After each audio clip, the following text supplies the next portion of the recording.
Assalamualaikum warahmatullahi wabarakatuh. Seluruh sebangsa dan setanah, jumpa lagi di channel Jagat Itu. Semoga dalam keadaan sehat, tak kurang satu apa.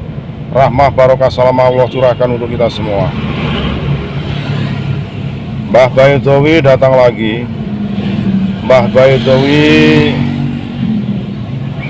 memberikan statement komentar terhadap Ustadz Wafi. Ya, disampaikan bahwa Ustadz Wafi kalau pinter ngakulah pinter, kalau bodoh ia ngaku bodoh, kalau berani harus berani, kalau enggak berani cukup tiarap. Beliau menyatakan terjadinya fenomena nasab saat ini awal mula terjadi persekusi terhadap Mbah Baidowi dari Habib Najib. Ya. Setelah itu beliau menyatakan diri matur kepada Rasulullah, kepada Allah. Kenapa cintanya kepada Rasulullah dan duriyahnya dihalang-halangi oleh oknum Habib. Ya, terkait dengan pernyataan oknum Habib di media sosial yang tidak mencerminkan secara ilmu, secara sifat sebagai duriyah Rasulullah Sallallahu Alaihi Wasallam. Nah, Mbah Dowi ngudoroso, bahkan beliau menyatakan mendapatkan sebuah Lailatul Qadar, mendapatkan nuzulul Quran. Lah setelah dia dipersekusi itulah selama 3 hari Mbah Dowi stres, ya, bingung karena apa? Wow, secara mahabbah kok dia cinta Rasul bener-bener, kok dianggap cintanya palsu, cintanya bohong, ya, cintanya itu fiktif. Sehingga setelah dipersekusi inilah timbul polemik masalah nasab dari tesis Elimah Kiai Ikhwanuddin. Mungkin setelah kebetulan saja ngudorosonya Kiai Mbah Baidowi kepada Rasulullah SAW secara ilmu langit katanya didengar. Nah, akhirnya terjadi polemik masalah pernasaban yang berkembang sampai dengan saat ini. Untuk jelasnya, mari kita dengarkan komentar dari Mbah Baidowi. Itu punya pedoman. Kalau pintar ngomong pintar,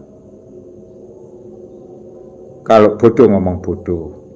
Kalau bodoh jangan ngomong pintar, kalau pintar jangan ngomong bodoh, jangan ngaku bodoh. Jadi kalau pintar jangan ngaku bodoh, kalau bodoh jangan ngaku pintar. Kalau pintar ngaku pintar, kalau bodoh ngaku bodoh. Lah seandainya Ustadz Wafi punya konsep aturan begitu, ya berarti kan Ustadz Wafi orang pintar, berani nantang. Jadi nggak usah ngomong guru, nggak usah ngomong pondok pesantren. Itu jawaban saya seandainya saya mengkritik. Karena saya tahu sebelum ada fenomena nasab ini awalnya yang booming karena saya dipersekusi kan. Kemudian masalah nasab itu rame. Saya ngomong waktu itu jelas, saya ulang-ulang ini. Saya dapat bingkisan Ramadan yaitu nuzulul Quran dan Lailatul Qadar. Berarti saya sombong banget kan. Sebelum Lailatul Qadar, saya ngomong dapat bingkisan dari langit yaitu nuzulul Quran dan Lailatul Qadar. Karena tidak mampunya saya menerima, saya hingga stres 3 hari.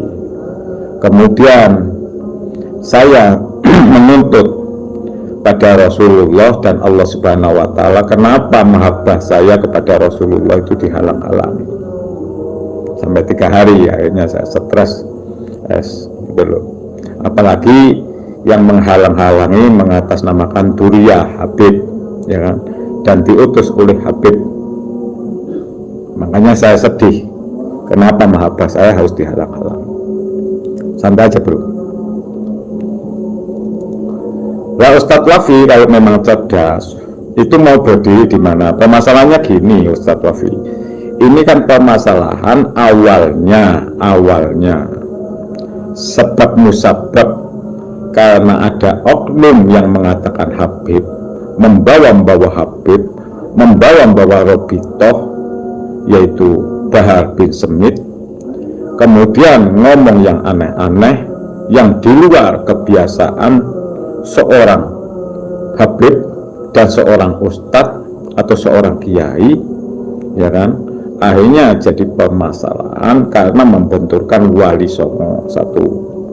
Dua, membenturkan kelompok ini, membenturkan nama. Itu tadi secara gamblang Mbah Baitowi menyatakan ya terkait dengan apa yang dialaminya, perjalanan spiritualnya ya sampai dengan saat ini. Mbah Baitowi juga menyatakan dia bukan kiai, dia bukan ulama, dia hanya masyarakat biasa yang mencintai Rasulullah SAW, kok merasa dihalang-halangi oleh oknum Habib yang mempersekusi Mbah Baitowi.